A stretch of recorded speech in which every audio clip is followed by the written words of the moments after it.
दलित राजनीति का सबसे बड़ा चेहरा माने जाने वाली बीएसपी चीफ मायावती पिछले कुछ सालों में सियासी रूप से कमजोर हो गई हैं। जिस उत्तर प्रदेश में वर्ष 2007 में बहुजन समाज पार्टी ने पूर्ण बहुमत की सरकार बनाई थी, अब अपना दलित वोट बैंक बचाए रखना चुनौती बन रहा है। 2024 के चुनाव में मायावती का हाथी अकेले ही आगे बढ़ने जा रहा है। किसी के साथ कोई गठबंधन नहीं हुआ है। मायावती को इंडिया गठबंधन में शामिल करने की कांग्रेस की तमाम कोशिशें भी फेल हुई हैं। अब बसपा ने अकेले लोकसभा चुनाव लड़ने का ऐलान तो कर दिया है, लेकिन अभी तक आधे से भी ज्यादा सीटों पर वो उम्मीदवार घोषित नहीं कर पाई हैं। गौरतलब हो कि वो मायावती जो हमेशा से ही समय से पहले प्रत्याशी घोषित करने को लेकर जानी जाती हैं, इस बार वह पूरी तरह से पिछड़ गई हैं। यूपी की 80 सीटों में से सिर्फ 36 सीटों पर प्रत्याशी उतारे गए हैं। अब यह आंकड़ा ज्यादा कम इसलिए दिखाई दे रहा है क्योंकि एक तरफ बीजेपी ने 63 सीटों पर प्रत्याशी घोषित कर दिए हैं, तो वहीं इंडिया गठबंधन में समाजवादी पार्टी ने भी 48 सीटों पर उम्मीदवार उतार दिए हैं। वहीं कांग्रेस ने भी 14 सीटों पर अपने प्रत्याशी खड़े कर दिए हैं। ऐसे में अब जब तुलना की जाती है तो पता चलता है कि मायावती काफी पिछड़ गई हैं। पूर्वांचल की कई ऐसी सीटें सामने आई हैं जहां से कोई भी प्रत्याशी तय नहीं हो पा रहा है। कुछ दूसरी सीटों पर भी आपसी तालमेल नहीं होने की वजह से कई नेताओं की टिकट कंफर्म नहीं हो पा रही हैं।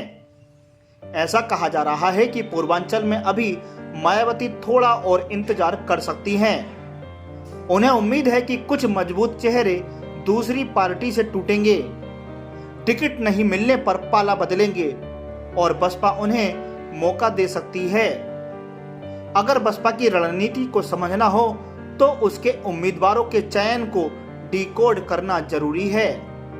मायावती ने सबसे पहले जिन 4 उम्मीदवारों का ऐलान किया था वो सारी सीटें थीं जहां पर समाजवादी पार्टी की मजबूत उपस्थिति है। उन सीटों में मुरादाबाद, अमरोहा, सहारनपुर और कन्नौज का नाम शामिल है। इन चारों ही सीटों पर बसपा ने मुस्लिम प्रत्याशी उतारकर समीकरण बदल दिए हैं। अब समझने वाली बात यह है कि बहुजन समाज पार्टी की राजनीति यूपी में 22% वोटरों पर टिकी हुई है। इसमें 12% तो जाटव हैं, तो वहीं 10% गैर जाटव। बता दें कि खुद मायावती जाटव समुदाय से आती हैं, तो उस वजह से यह वर्ग बसपा के साथ मजबूती से खड़ा रहता है। लेकिन अब इस 22% वोटर के भी हिस्से हो चुके हैं। इन वोटरों में बीजेपी ने सेंधमारी की है। अगर पिछले कुछ सालों के बीएसपी के लोकसभा चुनाव में वोट शेयर पर नजर दौड़ाएं तो पता चलता है कि समय के साथ मायावती का जनाधार सिकुड़ता गया है। अब मायावती का जनाधार तो सिकुड़ रहा है, लेकिन फिर भी वे अकेले ही चुनाव लड़ने पर अड़ी हुई हैं। राजनीतिक जानकार इसे एक तरफ बसपा के लिए नुकसानदायक मानते हैं, तो वहीं दूसरी तरफ नैरेटिव बिल्डिंग के लिहाज से अभी भी मायावती के लिए फायदे का सौदा समझते हैं। असल में दलित नेता के रूप में मायावती ने खुद को स्थापित कर रखा है। ऐसे में गठबंधन न कर वे इस वोट बैंक को साफ संदेश दे रही हैं कि वे ही उनकी अपनी नेता हैं और सारा वोट उनके पास जाना चाहिए।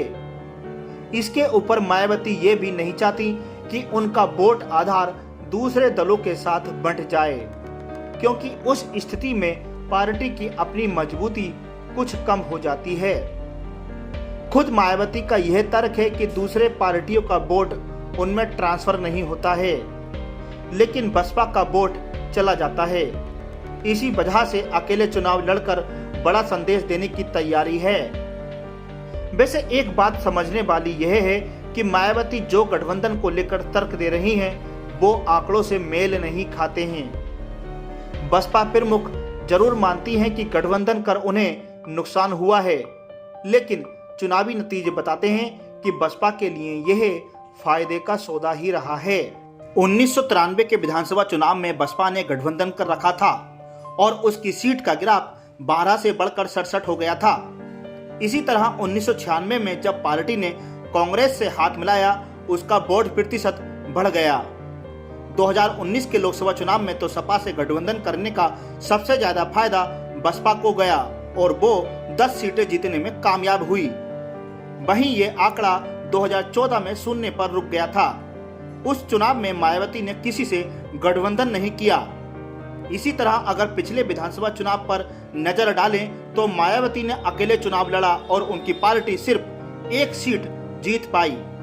अंक गणित बताने के लिए काफी है कि अकेले चुनाव लड़ने से मायावती दूसरे विपक्षी दलों का खेल तो बिगाड़ सकती हैं। कई सीटों पर मुस्लिम प्रत्याशी उतार कर वह उस वोट बैंक में बिखराव की स्थिति तो ला सकती है, लेकिन जीतने की स्थिति में आने के लिए हाथी को भी किसी न किसी के सहारे की जरूरत तो पड़ेगी, फिर चाहे वह साइकिल हो या फिर कांग्रेस।